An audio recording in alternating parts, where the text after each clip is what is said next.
I couldn't believe my ears when my sister told me I wasn't welcome at her wedding. To make matters worse, my own mom sided with her, telling me to just get over it for the sake of the family. They thought they held all the power, completely clueless about the secret I was hiding. See, they booked the most exclusive spot in town, but they didn't know my name was on the deed. I wasn't just a scorned sister, I was the owner. I picked up my phone to make one simple call, and I knew her big day was about to change forever.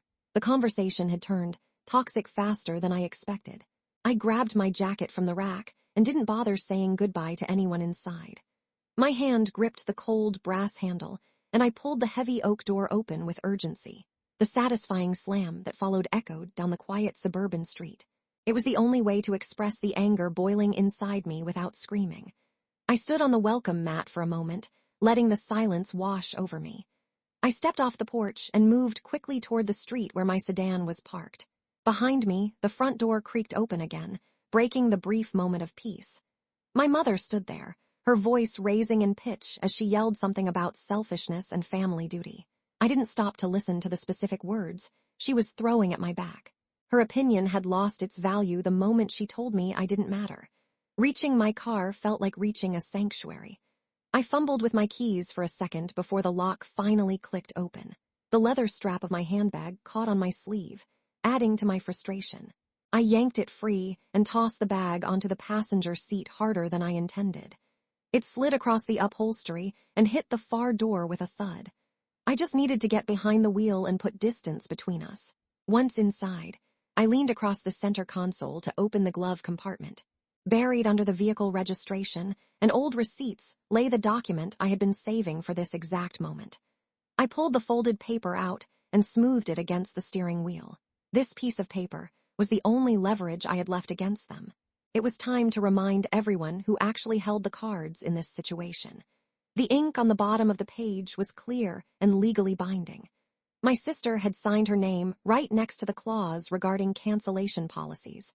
She obviously hadn't read the fine print or checked who the managing partner of the venue was. I stared at her looping handwriting one last time before grabbing my smartphone. My knuckles turned white as I squeezed the device, preparing to make the move they never saw coming. I turned the key, and the engine hummed to life, vibrating through the seat. Without checking the rearview mirror for my mother on the porch, I shifted into drive. The tires crunched over the gravel at the end of the driveway as I merged onto the main road. The familiar house disappeared from my peripheral vision as I accelerated. Leaving that place felt less like running away and more like moving toward a necessary conclusion. The mid-afternoon traffic was dense, but I wove through the lanes with focus. Every red light felt like an unnecessary delay in my timeline.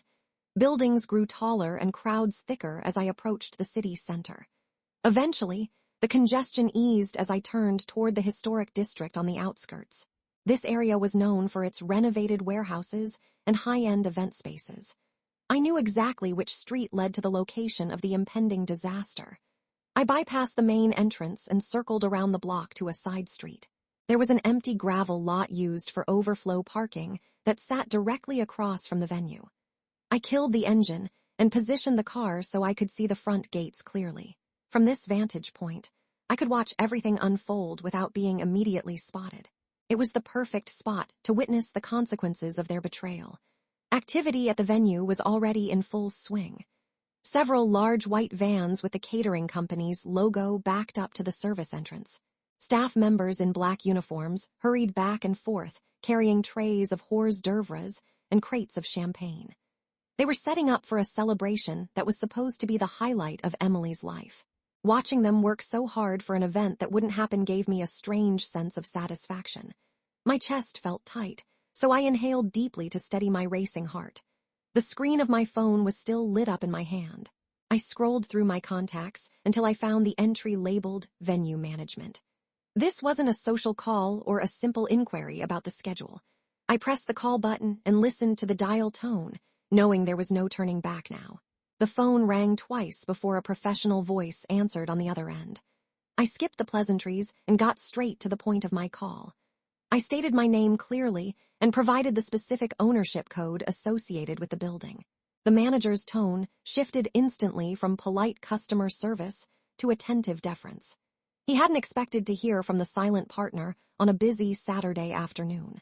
Silence filled the line as the manager typed rapidly on a keyboard in the background. He needed to verify my claim before taking any drastic actions. I waited patiently, listening to the faint clicks as he accessed the secure files. He pulled up the deed and the operating agreement on his screen. It only took a moment for him to see my name listed as the primary stakeholder. The manager cleared his throat and began to outline the standard procedures. He detailed the security measures and the refund policies for a same-day cancellation. I listened to every word without interrupting, ensuring I understood the logistics. He sounded nervous, likely calculating the potential fallout from such a sudden decision. But he was merely an employee, and he had to follow the directives of the owner.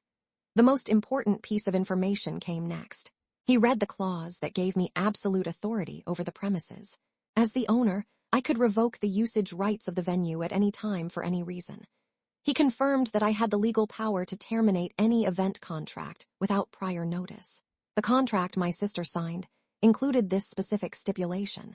My control over the situation was absolute and undeniable. A grim smile appeared on my face as he finished his explanation. I thanked him for his thoroughness and professional handling of the inquiry. However, I didn't tell him to pull the plug just yet. I instructed him to keep the security team on standby and wait for my signal. I wanted to time this perfectly for maximum impact.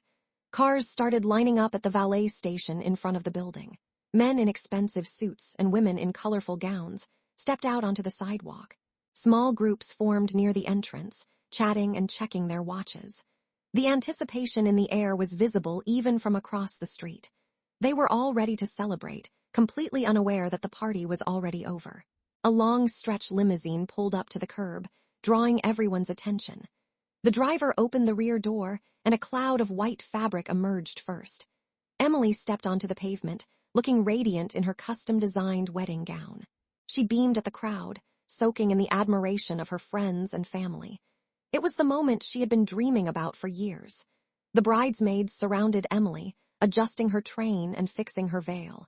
They moved toward the large stone fountain near the entrance for a photo opportunity. Emily threw her head back in laughter, posing perfectly for the photographer. She looked entirely carefree, confident that everything was going exactly to plan.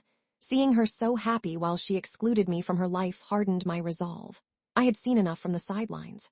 I shifted the car back into drive and pulled out of the vacant lot. The short drive across the street felt like crossing a battle line. I pulled up right next to the main gate, blocking the entrance for the next arriving car.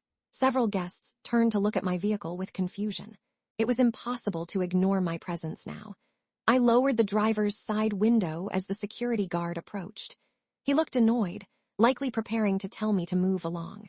I recognized him from the staff roster, but he didn't know who I was yet. I waved him closer, maintaining a calm and authoritative demeanor. He hesitated but walked over to the door. It was time to execute the final step of my plan.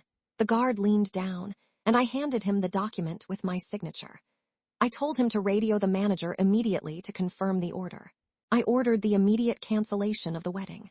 My sister and guests were barred from entering, turning her dream day into a chaotic disaster in the parking lot. His eyes widened as he read the paper, realizing the gravity of the instruction. The head guard spoke into his earpiece and motioned sharply to his team. 4 large men in dark blazers stepped away from the valet stand. They moved quickly to block the double doors of the venue. A physical barrier formed between the guests and the reception hall. The chatter among the crowd died down as confusion began to spread. No one understood why the doors were suddenly closed. People tried to move forward, but the guards held their ground firmly. The manager emerged from inside and began speaking to the confused guests. Shouts of disbelief erupted as the news rippled through the crowd. My sister stood near the fountain, her face twisting from joy to absolute horror. The beautiful scene dissolved into an angry mob confined to the pavement. Emily stormed toward the security line, her dress dragging on the dirty concrete. She screamed at the men, demanding to be let into her own wedding. Tears streamed down her face, ruining her professional makeup. I watched her meltdown for a fleeting second before pressing the button on my door. The window slid up, sealing out the noise of her tantrums. I turned the steering wheel and navigated around the stalled limousine. In my rearview mirror, I saw guests pulling out their phones and rushing toward the valet stand. The perfect day had been completely dismantled in a matter of minutes. I merged back into traffic, leaving the chaos behind me for good. Driving away, I finally felt the peace that my family had denied me for so long.